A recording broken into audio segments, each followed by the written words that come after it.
Kumusta ka?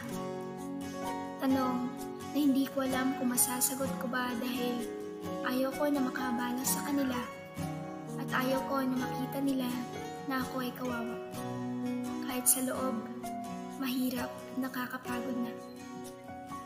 Ang tanong na sinasagot natin ng kasinungalingan sabay sabing, okay lang, ikaw ba? Kahit ang totoo, ikaw ay lugmok na tila nalulunod sa problemang paulit-ulit na lang.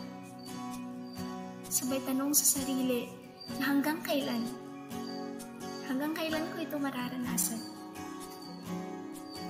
Na kahit pilitin man ngumiti sa harap ng maraming tao, hindi pa rin natin maitatago na sa pagsapit ng dilim. Babalik at babalik ang sakit na nararamdaman mo. Ang mga matang napapagod at mga luhang walang tigil sa pagpatak.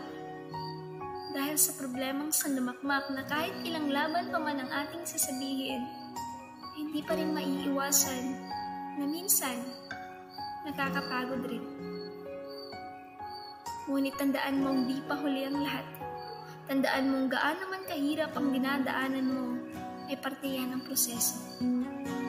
Hindi lang ikaw ang nagdurusa. Hindi lang ikaw ang may problema. Kaya hanggat may hininga, lumaban ka.